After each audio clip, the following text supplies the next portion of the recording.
स्वागत है दोस्तों आपका मेरे YouTube चैनल मैथ्स फैक्ट्स 23 में। यहाँ आज हम एक मतलब कि दो टॉपिक के बारे में हम डिस्कस करने जा रहे हैं, जो कि है एग्जाम्स एंड पोस्टुलेट्स। इन दो टर्म्स के बीच में नाइन्थ क्लास के जो स्टूडेंट्स हैं, क्योंकि वहीं से हम शुरुआत करते हैं इन दो टर्म्स के बारे में, तो उनके बीच में आज हम यहाँ पे डिफरेंस के बारे में पता करेंगे। तो नाइन्थ क्लास में एक चैप्टर है, फिफ्थ चैप्टर है, जो कि यूक्लिड्स ज्योमेट्री है। एग्जाम्स की बात कर रहे हैं हम और यूक्लिड का नाम ना लें तो ये बहुत गलत बात है। आज हम इसी के बारे में डिस्कस करेंगे। वैसे तो इन दोनों टर्म्स से रिलेटेड काफ़ी टर्म्स है, जैसे मैथमेटिकल स्टेटमेंट है, कंजक्चर है, थ्योरम है, लेकिन हम इनके पीछे जाएंगे तो वीडियो बहुत लंबी हो जाएगी। हम मेन ही टॉपिक्स पर बात करेंगे, जिसके लिए मैं ये वीडियो बनाने वाला हूँ। तो चलिए शुरू करते हैं। नंबर 1 है आपका एग्जाम और ये है पोस्टुलेट्स। देखिए, कभी भी हम जानते हैं कि हम सभी चीज़ों का प्रूफ नहीं दे सकते कि अगर कोई भी हर चीज़ है, मान लीजिए ये वाइट है कि ये वाइट ही है तो मैं इसका क्या प्रूफ दूं, या फिर कोई मेरा ही नाम है तो मैं इसका क्या प्रूफ दूं कि मेरा नाम ही ये क्यों रखा गया है। तो ये तो बहुत सारी चीज़ें ऐसी होती हैं कि जिनको हम हर चीज़ को प्रूव नहीं कर सकते कुल मिला के। तो हमें कहीं ना कहीं से शुरू करना होता है। तो एग्ज़ाम्स जो है वही स्टार्टिंग पॉइंट्स हैं। तो मैं इसके बारे में बता देता हूँ आपको क्या है कि axioms, these are the mathematical statements that we assume to be true without proof। तो मैथमेटिक्स से रिलेटेड ही ये दोनों टर्म्स हैं। तो इसके लिए सबसे पहले तो हम ये देखते हैं कि मैथमेटिकल स्टेटमेंट्स कहा जा रहा है ने हमें।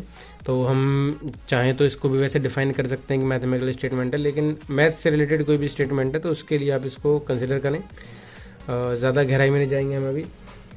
So these are the mathematical statements that we assume to be true without proof। मैं कह सकता हूँ कि these statements are self-evident।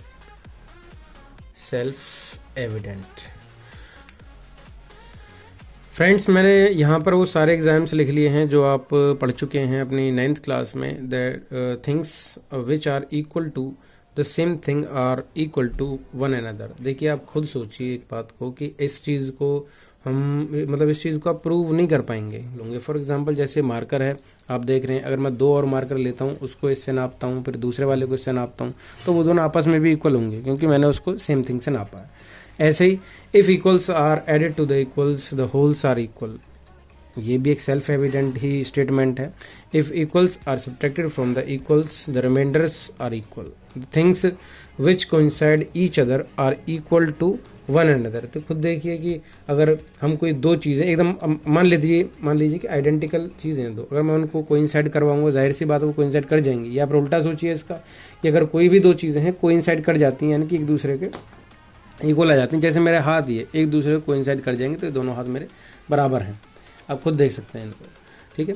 और अब मैं क्या देखते हैं, अब आगे देखते हैं the whole is greater than the part. हम जानते हैं कि अगर हम किसी भी एक पूरे बड़े में से कुछ छोटा सा पार्ट ले लेते हैं, और तो जो पूरा बड़ा होता है हमेशा वो इस छोटे से बड़ा ही होता है। तो इसी के बारे में बोला गया है। Things which are double of the same things are equal to one another. अब देखिए, किसी भी चीज़ का दो चीज़ों का डबल कर दीजिए वो इक्वल ही रहेंगी। ऐसे ही दो चीज़ों का हाफ कर दीजिए तो वो भी इक्वल रहेंगे। आप यहाँ पर देख सकते हैं कि इस वाली स्टेटमेंट को जो मैंने लास्ट में लिखी हुई है, ये देखिए, sun rises in the east. ये जितनी भी मैंने यहाँ पे स्टेटमेंट जो लिखी हैं, ये सारी की सारी स्टेटमेंट्स हैं, ये मैथमेटिक्स से रिलेटेड हैं। ये मैथमेटिक्स से रिलेटेड नहीं है। Sun rises in the east, ये यूनिवर्सल ट्रूथ जो हम नॉर्मली इसको पढ़ते हैं, तो वो चीज़ है। ये चीज़ मैथमेटिक्स से रिलेटेड नहीं है, ये सारी चीज़ें मैथमेटिक्स से रिलेटेड हैं। तो एग्जाम्स हैं ये। अब मैं आपको पोस्टुलेट्स के बारे में बताता हूँ कि पोस्टुलेट्स इनसे अलग कैसे हैं। पोस्टुलेट्स दिखाते हैं ज़रा दोस्तों। अब ये जो मैंने स्टेटमेंट्स लिखी हैं इनको पढ़िए, यानी कि जो मैंने इस वक्त जो पोस्टुलेट्स लिखे हैं, अब इनमें जरा फ़र्क देखना आप यहाँ देखिए। A straight line may be drawn from one point two other point. A terminated line can be produced indefinitely a circle can be drawn with any center and any radius. All right angles are equal to one another. If a straight line falling on two straight lines makes the interior angles on the same side of it taken together less than two right angles, then the two straight lines, if produced indefinitely, meet on that side on which the sum of the angles is less than the sum of the two right angles.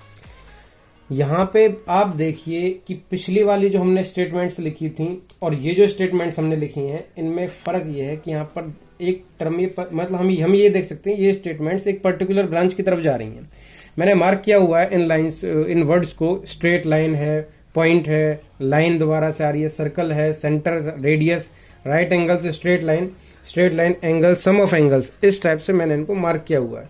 ये सारे के सारे जो terms हैं, these terms are related to geometry. These terms are related to geometry.